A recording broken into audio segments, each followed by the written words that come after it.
I am Abubakar Hassan Fulata. I represent Berniwa Krika Sama Gudi Federal Constituency of Jigawa State and Chairman House Committee on University Education.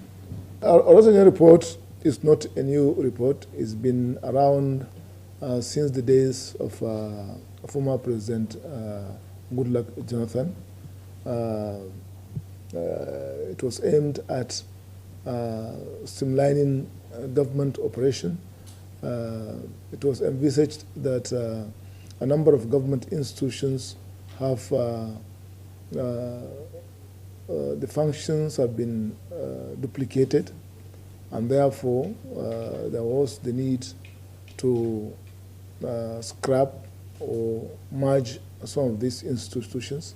It was based on that the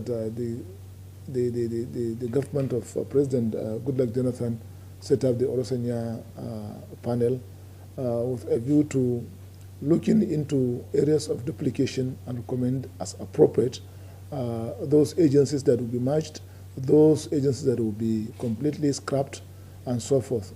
However, even though the report was submitted long ago, government bureaucracy and other issues made it difficult for the report to be implemented and interests.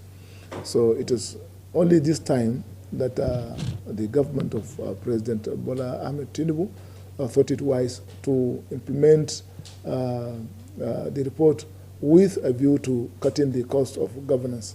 And it's a welcome development, even though even though assurance has been given that there will be no job loss, but still such exercises will not be devoid of loss of jobs, even if it will be minimal. Sir, some people were trying to say that the ICPC and the EFCC should be scrapped in the sense that police will be doing the job. Will you say police will have that capacity of doing the job of the EFCC and not? No, that was not the recommendation. The recommendation is that all anti-corruption agencies be merged into one. It has nothing to do with the police.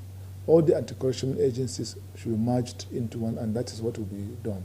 The police have their own functions. It will not impede the jobs of those agencies. The police will still have their functions of arrest and prosecution, even though these jobs also have been done by EFCC, ICPC, and other anti-corruption agencies. Sir, and again, let me digress a little away from this. I want us to go by the 60 lawmakers, I think, last 2 weeks or thereabouts.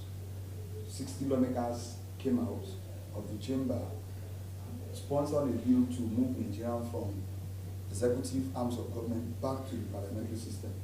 Do you key into this idea, or what is your own take on it? No, I'm not a signatory to that bill. It's been debated, but it's a constitutional matter, and when we come to the river, we'll cross it. Sir, but for now, I don't share the idea of a parliamentary system of government, taking into consideration the fact that Nigeria is a very complex society. It's as complex as we started with the parliamentary system because it couldn't meet the multi-dimensional, multi-ethnic groups of Nigeria. It was scrapped and replaced with the presidential system as it is in United States of America. The presidential system has given all interest groups, regardless of your size, minorities, everybody is accommodated under the presidential system. The states, regardless of your population, you have equal representation of three senators. Whereas in the House of Representatives, the representation is based on constituency, based on population of that state. The larger state, in terms of population, the larger representation it has. And whereas in the Senate, you have equality of states. If you go by the parliamentary system, there will be a lot of rancor. Nigeria being so complex with a lot of ethnic groups and religious groups, you remove, look at England, UK, within a period of 1 year, about 4 prime ministers have been changed. If you do that in Nigeria, someone will claim that he's removed because of his tribe, because of his religion. Before you know it, there will be agitation by one group or the other for unconstitutional change of government. So it's a very it's a very dangerous ground. We should not treat on those dangerous grounds. It's a very tricky matter, and for now, I don't subscribe to that. I think the presidential system of government is the best for the country. 60 members, fine, but you need 2/3 majority. In fact, 4/5 in some cases to change certain portions of the constitution. And I think it will be difficult. It will be difficult for that amendment to pass. They should expect the best from me. I'm pursuing within this year alone.